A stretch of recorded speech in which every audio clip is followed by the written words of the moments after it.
Hey friends, it's Mr. Jim and welcome back to Kid Short Stories. If this is your first time, welcome to the family. We are the podcast that turns your ideas into an amazing adventure every single day. You know, we couldn't even exist without imaginations from kids just like you. So if you have an idea for a story, I'd love to see it. Check down in the show notes below for how you can submit your own story idea, and maybe we'll turn it into an awesome adventure. And parents, if you're new to kids podcasting, I want to challenge you to listen to podcasting for 5 days in a row with your kids. It's going to increase their imagination, decrease screen time, and we're going to have a lot of fun along the way.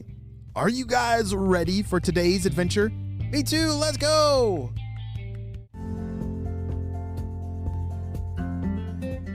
Dinner had just finished.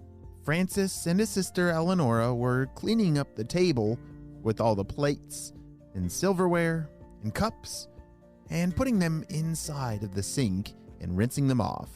This was one of their important chores that they had to do after every mealtime. It was their job to clear off the table of all the dirty dishes. Have you ever done that before? Or do you have any chores around the house that you do? Maybe you get the mail, or maybe you clean up your room, clean the bathroom, clean up toys. Well, one of Francis and Eleonora's chores was cleaning off the table. Once you two are done clearing off the table and cleaning up the kitchen, does everyone want to do a puzzle? Said one of their parents. Yes! Can we please do that dinosaur puzzle that we haven't done yet? Shouted Francis. He had gotten this dinosaur puzzle from one of his grandparents a long time ago that everyone had kind of forgotten about until recently they just found it in the back of the closet. Ooh, that sounds like a great idea, said Eleonora. They finished wiping down the table and then Francis ran off to his bedroom to look for that puzzle in the back of his closet. Where did it go? Is it under that t-shirt over there? Nope. Oh, it's way up there. It was actually really way up high in his closet, and Francis had to stand on top of an old shoebox to reach up high enough to grab it and pull it down. Whew. As Francis ran back to the dinner table, he was holding the puzzle box over his head triumphantly. You should have seen what I had to go through to get this, but this is it. The amazing dinosaur puzzle. Woo! His family cheered as he dumped all the pieces onto the table. Whoa, that is a lot of pieces, said his sister. What's the biggest puzzle that you've worked on? Have you done a 100-piece puzzle? That is a lot of pieces. Did you know that there's like 500-piece or 1,000 or 5,000-piece puzzles? Whoa, those must be some amazingly ginormous puzzles. Well, the dinosaur puzzle that this family was working on said it had 500 pieces. But unfortunately, there weren't exactly 500 pieces now laying on this table. They had such a fun time building this puzzle together. It took them about 30 minutes to get almost all done. Eleonora had a small pile of red and yellow pieces, and Francis was working on a few more black and white pieces up on the top with some green leaves on them. Wow, this is going to be the coolest puzzle ever, said Francis. Look, that dinosaur we've completely finished. He looks really scary. Wow. Yeah, and I'm almost done with this dinosaur over here, said Eleonora. A few minutes later, Francis triumphantly held up the final piece that he had. There, the last piece. We're done, shouted Francis. Wait, hold on a second, said Eleonora. That can't be the final piece because look, this dinosaur doesn't have a head yet. She was right. There were 2 dinosaurs on this puzzle. One was totally done and looked amazing. The other one was almost done, but didn't have a head. Wait a second, maybe there's some pieces that fell under the table, said Eleonora as she ducked down below to look. There's one piece, but we need a couple more pieces.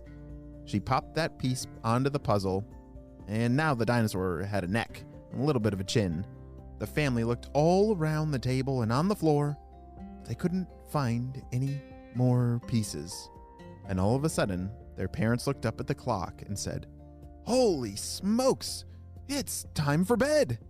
"But we didn't finish the puzzle yet," said Francis. "I know, I'm sorry, but it is bedtime, so we'll finish the puzzle tomorrow," they said. Francis and his sister brushed their teeth, got ready for bed. Stretched and yawned and fell asleep.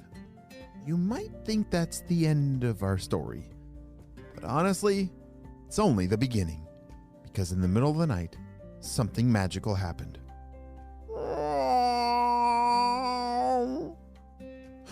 What was that?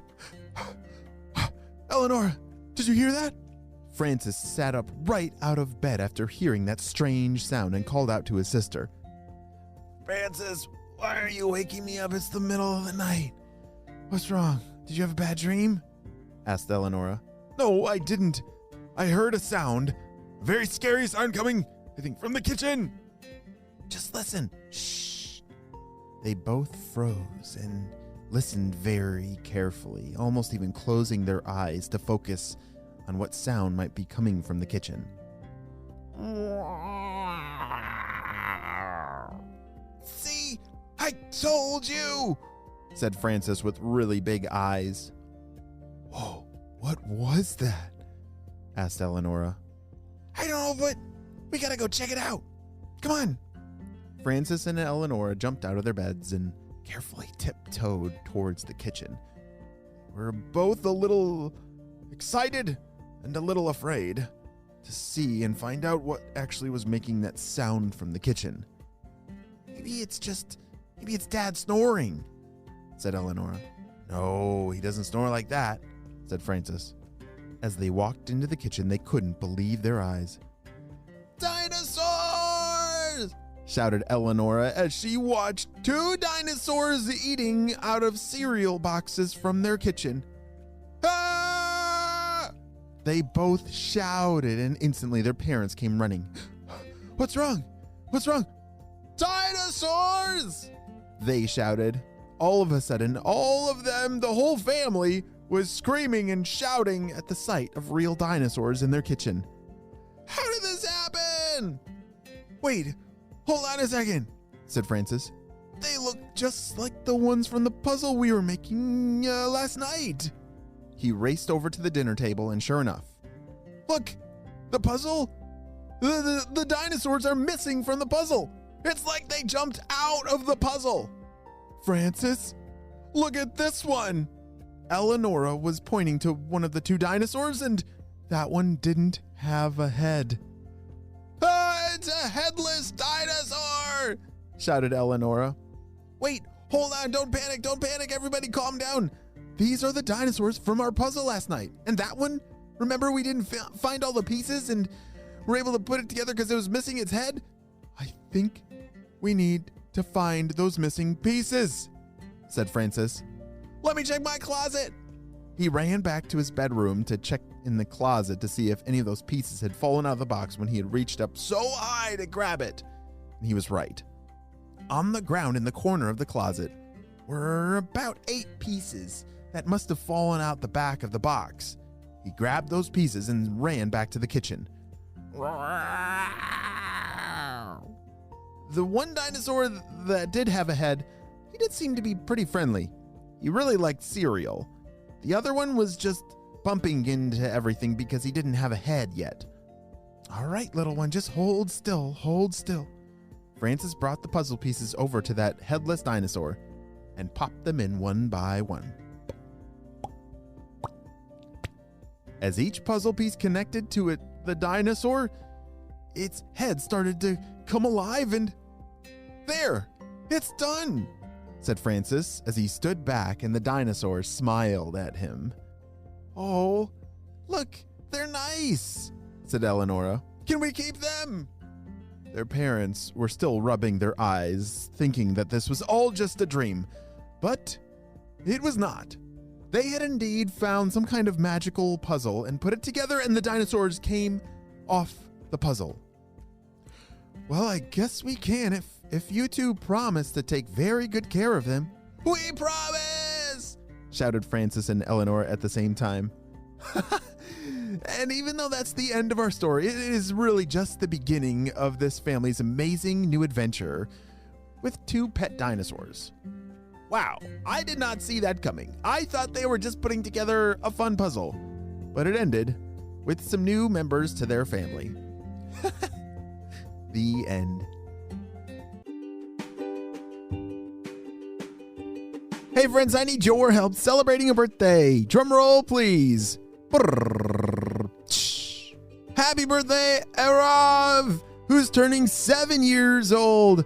Erav loves to read, listen to music, and Yellowstone. Whoa, those are all some really great things. Erav, I'm so glad that we got to celebrate you and your big day on the show. Happy 7th birthday! Great job, you listened all the way to the end, and you know what time it is. It's time for Kid Shoutouts. I want to say hey to Ryder from Montana, Gemma, Caleb, and Cameron from Seattle, Washington, Shira and Jira from Massachusetts, Carter and Cassie from British Columbia, Finn from England, Violet and Kaya from Chicago, Illinois, Adelaide from Montreal, and Graham and May from North Carolina. I'm so glad that you're all in the Kid Short Stories family. And on the spy team, we could not stop Dr. Stinky Breath and his crew without you, my friends. Well, you have a super duper day, and I will see you next time. Bye!